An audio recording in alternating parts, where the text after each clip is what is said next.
Yeah, really, everything taboo is the unknown. Because I think in the post-enlightened world where it became all about knowledge, in a world like that, the unknown is the enemy. Yeah. That's what death really represents to most people. What we did read the other day when we were talking about this, and one of my tarot books, was a quote that we both liked, and it said, "Death represents the removal of everything we no longer need." Yeah. And I do think that when I'm going through really nasty things that I'm not real fond of, I do tell myself that it's cleaning house. Yeah. I'm leaving things behind that I don't need, that have not served me, and that my life will change because I've let these things go. Speaking of that, and like sexuality, just being a woman, and what menstruation is letting go of that, like, baby doesn't need this food, we're gonna get rid of it, it's gonna be painful. I always loved that shit. Like, I tried to be a goth chick in high school. I did, because I was with the alternative kids, but I never succeeded because I'm a little ray of sunshine. But I am super goth about my periods because I love that moment of like hot bath and like caterwauling. I have to make noise. The cramps got so bad. I felt like a primal animal. I loved it. As long as I got out of work easily, because I hated calling in, and as long as I could get as much privacy as possible, like, it was just a heyday for me. It was better than any birthdays that I've ever had. That's the way it should be.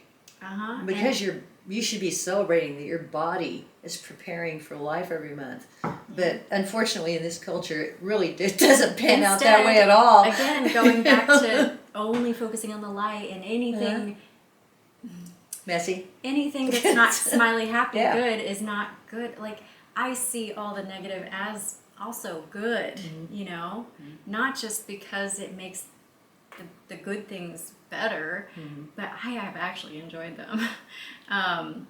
And yeah, it didn't even occur to me to enjoy it because it's my body preparing for life. There was nothing philosophical behind it. It was just the experience of it. Like, I felt like I belonged to this planet. It made me feel like a natural being, unlike any social experience, unlike any other thing in this world. So I think part of me is actually mourning, like, menopausal, like, I'm pretty ready. Like, I don't need to go through this anymore. But already I'm meditating on it and thinking, damn, when I don't have that experience every month, I feel the loss of it already. And I'm just going to toss this out because I'm not that kind of woman, and I think we we want to represent everybody here, nobody feels bad. It's okay to hate your periods. So those of you who aren't period saints, come over to my side of the table. I wasn't trying to paint myself that way. Oh, you were looking so angelic; it was disgusting. Oh, it's because I loved it. Everyone looks like an angel talking about things they love. Yeah, well, I didn't, so I'll give the other side. Amen. Amen, sister.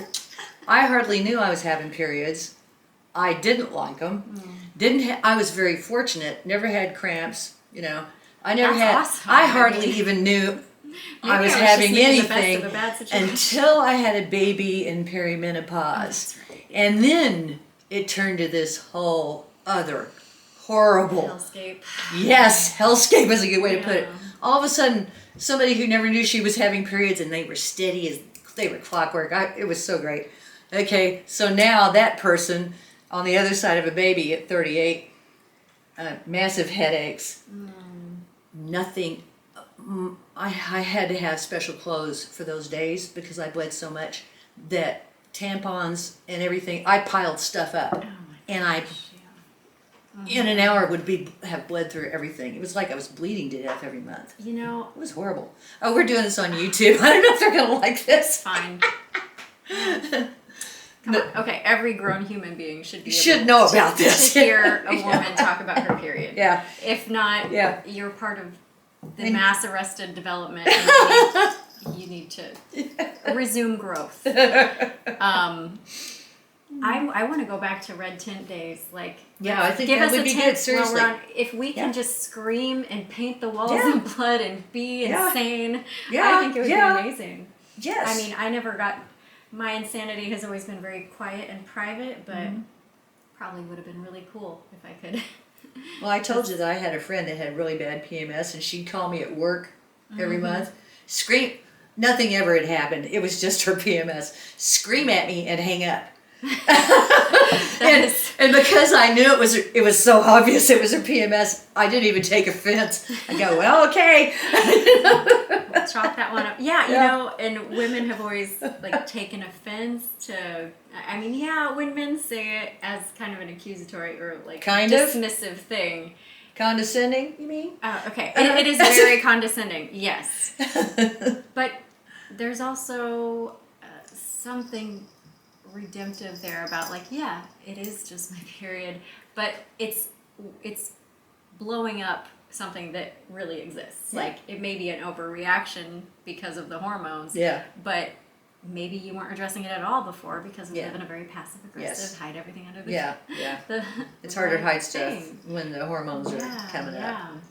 So, okay, all back right. to mortality. Yes, and psychic death. We did want to do some cards here. It's an Aquarius moon right now, and I think part of the thing that getting outside of the consciousness of death fully as a society does to us is it disconnects our soul from our body. So one of the quotes from this book that we've been looking at for guidance Should we mention the book? Do we want to show them the book. Yeah. It I says, haven't. Would you do that? Would you show it up? Because I haven't done that with the camera. I think you know where it is. It's from this book here. Yeah. And the quote we got from it is, "Invite your soul back into your body." That's a specific quote. Yeah, for an Aquarius moon, which is where we are today. And also it says, "I know I am a child of heaven." Yeah. Know that you are a child of heaven because it is, I mean, spiritual revelation is a thing. It's a powerful thing. I can't even imagine going through this life without knowing what I know now. I don't know if it's mental illness or just being born an ultra feminine woman in a masculine world. Like, that contrast alone has caused, I think, all of my mental illness. But the spiritual side of being a woman, I feel, is undeniable. Well, I believe that's right. We create life. Yeah, we are. Let's get real. That's pretty mind blowing. Yep. So our connectedness to the earth and to the stars, that is just inbuilt. And men and more masculine people may not understand it, but I think we're here now, like, basically telling whoever's watching, like, it's legit. Like, don't be condescending because, I mean, it's just foolish and ignorant. But anyway, where was I going with that? The Aquarius moon, we want to draw some cards. So do we want to pick decks? And I guess, I was really drawn to this one. Yeah, I know you're on that one today. Knock yourself out. You know, I might start with these guys because this is a Halloween deck I have that I just love the art too. It's just fun and funny, and I'm big into decorating. I come down every morning. I've had my house decorated for Halloween for a couple of weeks, and every morning I come down at 5 a.m. I turn all of my Halloween lights. I light all of my candles. I'm going to show the picture I'm into it. that you sent me. It is gorgeous. Yeah. Oh, great. We need ambiance in our lives. Yeah, I do. I all think people do, I think. I think actually those things are part of how my mania is extreme. My counselor's had a lot of experience in prisons and big lockups and stuff, and I'm one of the 4 worst cases he's ever treated. And he's made it very clear that, you know, if I hadn't given the gift of grandparents who were willing to try to help me and get me therapy and help pay for medicine and stuff when I was younger, I would have been on the streets and I would have been dead. Seriously. So I want to take a moment to thank ancestors who helped me. Absolutely. Mom and Papa. Thank you. And it's All Saints Day. Yeah, thank you, Mom and Papa, because I'm still here, and all my cousins who were like me are all dead. I am the only one who made it this far. Wow. My family has a lot of bipolar, both sides. It's in every little branch. Yeah. There's no nuclear unit that didn't have a bipolar person in it in my family, both sides of my family. And maybe all families are like that, and we haven't faced it. I Because mean, if I wanna it's a say- symptom of society, like the way society's been operating, then yeah. Well, and see, and I don't, this has been around for a long time. And I'm not sure it should be considered something bad. Because in tribes, we're the shamans. Yeah. And we're the shamans for a reason. We have no boundaries.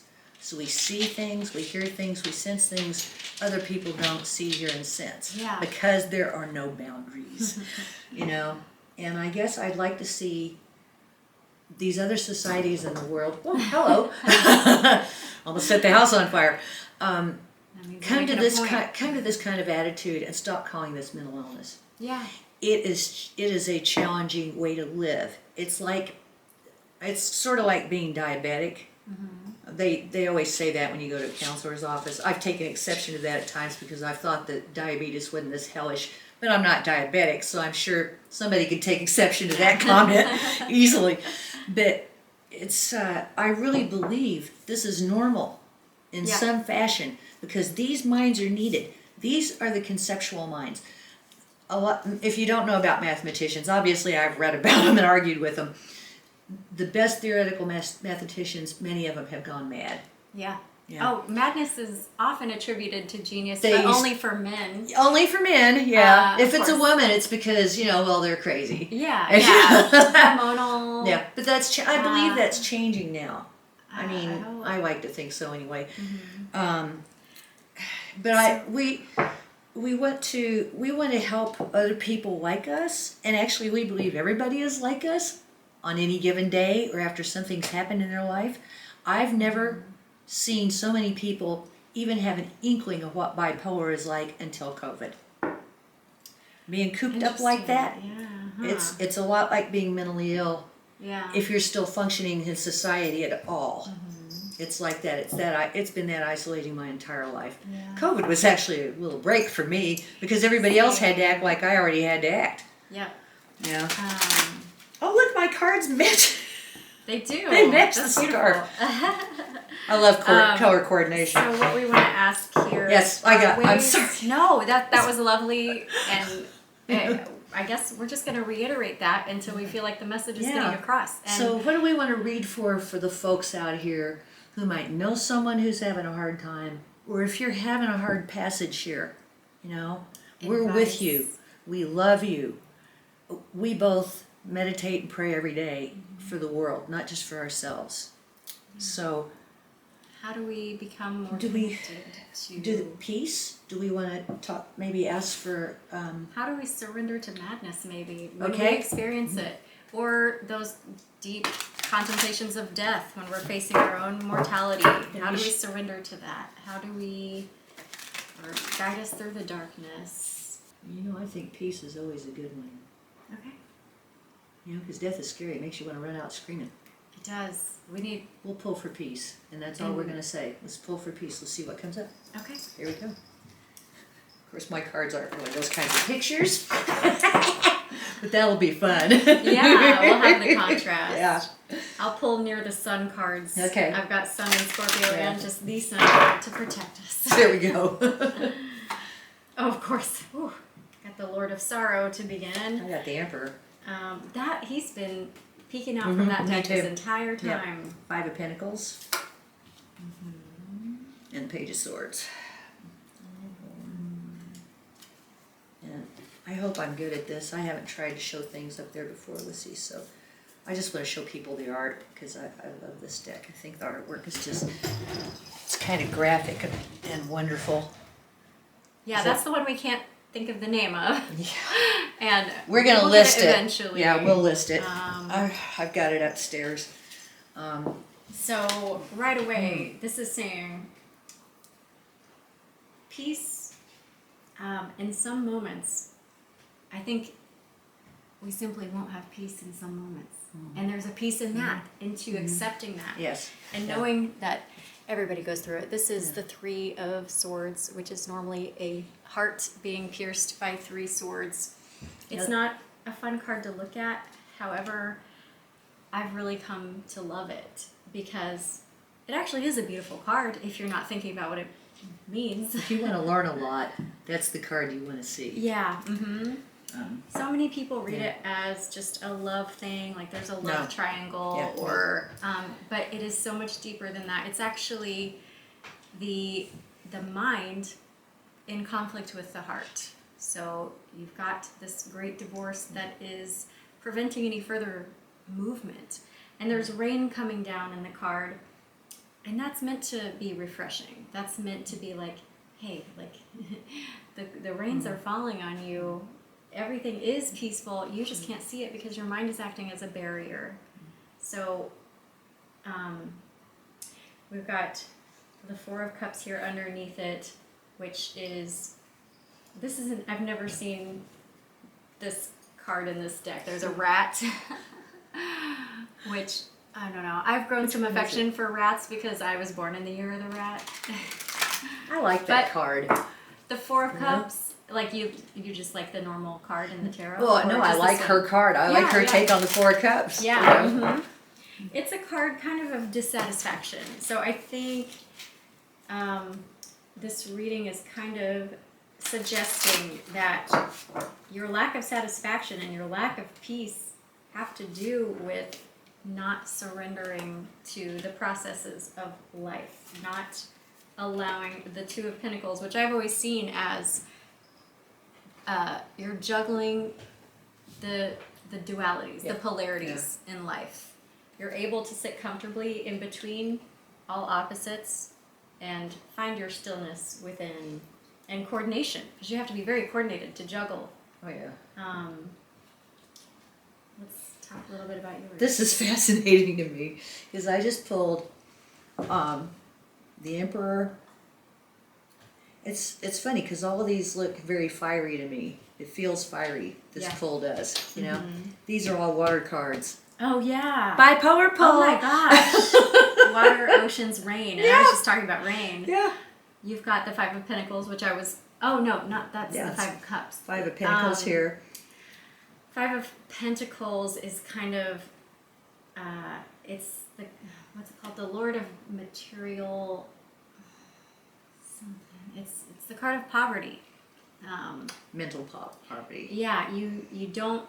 You're walking right by all the assistance you need. This one's a little different, but usually it's the traditional was a church window and a mother and a child outside the church window. They're walking by, and everything they need is right there, but they don't see it. This person is huddled up out in the rain, and there's a castle on the hill behind them. You know, and what I love is that if you read this as a solution, the solution is to get with it and move. Move your world. Move your world. Is she like surfing? Yeah, she's on walking on the earth. That movement. reminds me of the Two of Pentacles there, which this card doesn't look like it, but the Two of Pentacles is a guy like juggling the infinity sign. Same kind of thing. And I feel like that's very reminiscent of that bravery. Mm-hmm. So even though the world is turning, find your balance on it. Yeah. And nobody really has more or less of anything. We all we have is our own subjectivity, our own experience of life. So if you have shelter, if you have your basic bodily needs met, if you have a way to locomote as needed, then you have it all. Like, it doesn't matter what house you live in or like all the superficial comparisons in life really don't matter. That's such a small bit of experience. If you could just find a place of safety inside of yourself where you feel like you could be at peace no matter your environment, like that's what's going to get you through everything and make you achieve that ultimate peace, instead of peace being like you're trying to cross a river and you only have a rock here and a rock over there. Like, instead of peace being the occasional rock that you can stand on for a second before you're torn away by water, it can be constant. You can have it within you constantly. It all goes with integrating death and every transformation process that we go through as humans. That is terrifying. What I was going to say is I think this whole thing is about, things I'm looking at for business probably. As the Emperor, and then right under it is creation. And I've got, masculine, feminine, Yep. and I think that's important. Same thing here. Balance. That's Page of Swords, and to me this looks like the Empress. It's a birthing It thing. does very much. Yeah, it's a birthing thing. It what's says the word? vicinity, which is Oh, okay. birthing. And she's just standing there in the rain. In the Page of Swords, I mean, that's new ideas. That's new ideas. Curiosities. Yeah. And this still is very new to us. We're just trying to. So we're still getting our feet wet, splashing around in the rains and the ocean, And the eclipses. oh my God, playing in the moon shadows. Yeah. Let's get there. Darkness, moon. How perfect.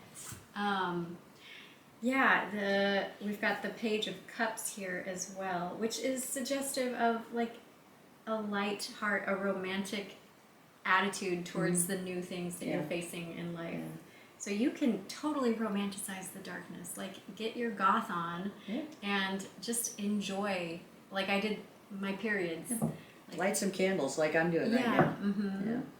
And I think there's a tendency, this is another thing I hate about our culture, is once something becomes a fad or, on trend, then immediately the counter wave comes and starts mocking that thing. So like every stereotype has gotten it's had its moment of glory and then it's been thrown. So it used to be, big boobs, now it's big asses, just dumb shit. Well, it keeps you from having to think too deeply, which is what is beneficial about it. And because teenagers, the whole goth thing started with teenagers. Of course.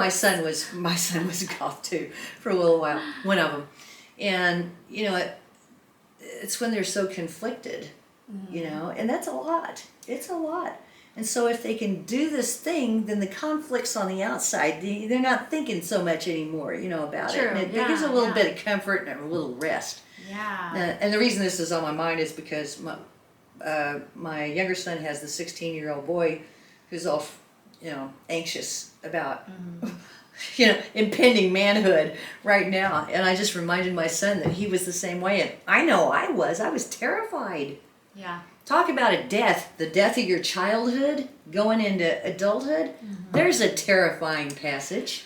No shit. I mean, oh man. And I guess hormonally, that's kind of how maybe it's the taken hormones care are supposed of. to help you. Yeah, it's like make you crazy, so you'll do something. Yeah, exactly.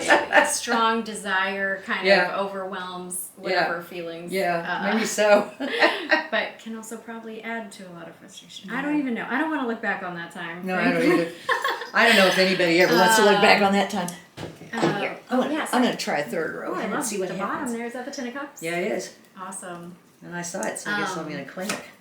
Yeah. For us. There's our Ten of Cups. And I will pull our... Yeah. And wait till I pulled my last row, will you? Because that's going to be the completion. I'll just shuffle we'll see what it says. Yeah, you just keep working the cards, get the energy going.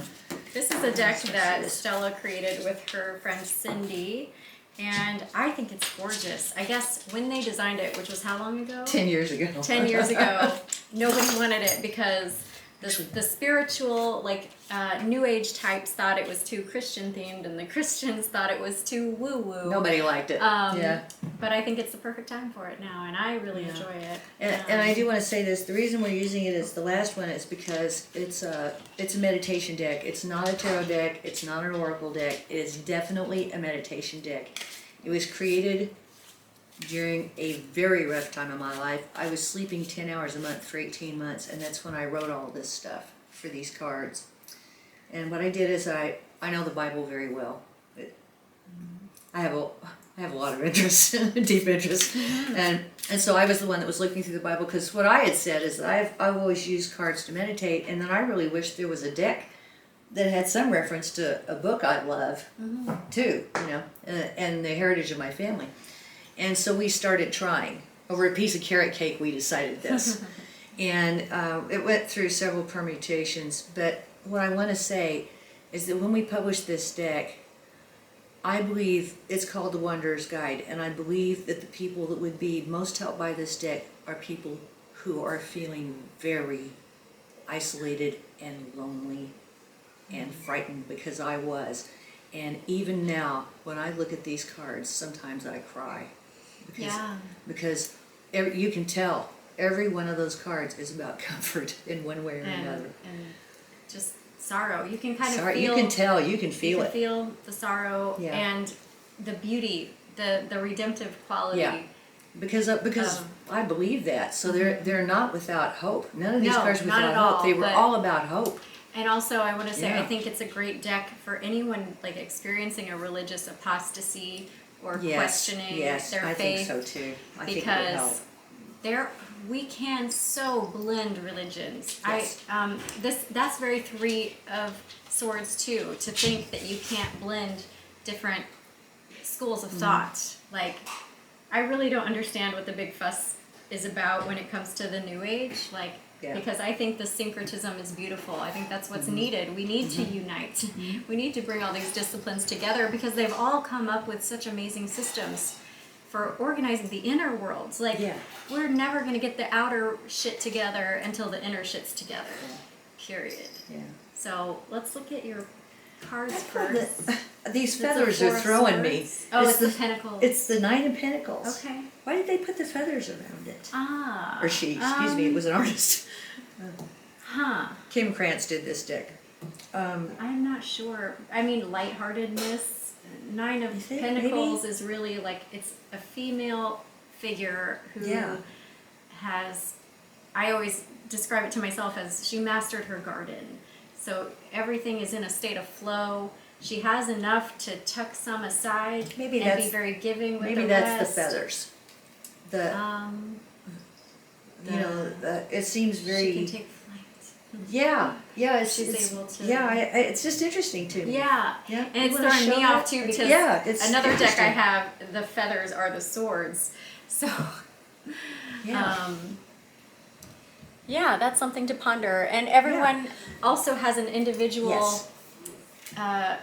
sense of the meaning of certain symbols like that. Yeah, if you're interested in tarot and you haven't done it yet, or oracle cards and you haven't done it, all it takes really is to start pulling cards every day. You could pull one a day. Yeah. You would learn so much, and journal. And really it would help everybody to journal. Because you start to see patterns in your life. It's very helpful. And you don't think too hard about it. Just let your mind relax and play with the symbols. Like, what do you think of when you see feathers? Those 4 feathers aren't going to mean the same thing ever. Yeah. They're going to mean something to the person that's reading them. For me, spirit often. When I see feathers. And then I got the 7 of Swords with the little fox with his eye open down on the bottom. And he's looking. Keeping an eye out. Yeah. A little nervous. But nothing's overtly wrong. That's very eclipse energy I think so. now because I think so. I don't know. It feels like walking out into the world is kind of like trying not to step into shadows. I have felt this way all week. It just I keep saying I feel like a cat walking through water. I've said that every day this week. There it is. Yeah. Daughter of Swords. So same thing. Look at that. I got the same thing here. Wow. That's one thing that you will see happening a lot if you start to play with the cards is the cards will say, I meant what I said back there. Yeah. Like the Page of Swords. So continuing on the path you're on, don't give it up just because it's new. Yeah. And just let the nervousness, let all the bad feelings run through you. It's okay. The rains come. Wash it away. Maybe take a bath. I got 3 water cards. I flooded my bathroom this morning. You were going to tell on me, weren't you? Yep. I outed myself. 2 inches of water on the bathroom floor before my bath, which was then lukewarm. I wonder. What'd you find? It says comfort on the card that I pulled. Oh my gosh! And I don't think it actually says it on many of these. No, it doesn't. That might be the only one. Seek. The name of this one is Seek. And I think that's a good thing to do when you're going through a psychic death. You're seeking. That's why something's going to die. I mean, I don't know. You know? I've been at times, people have just told me, like, you're a seeker. As though human beings aren't inherently seekers. Well, that's what I was gonna say. We're all that breed. Like if you're trying to separate yourself from seeking or seekers, then I mean, ouch! Like that's divorce from your own humanity. Yeah. Like killing your curiosity. Oh, did you read the poem? You read it. Oh, and I forgot to mention I did write the poems. Yeah, that was I meant to do haiku, but I'm a little dyslexic with numbers. Instead of what is it supposed to be, 575, the lines? I think so. Whatever it is, I did it the opposite. I did 757, I think. But anyway, so they're it was a mathematical hukai. pattern. Yeah, hukai. I like that. Okay, this one we asked about peace. Mm-hmm.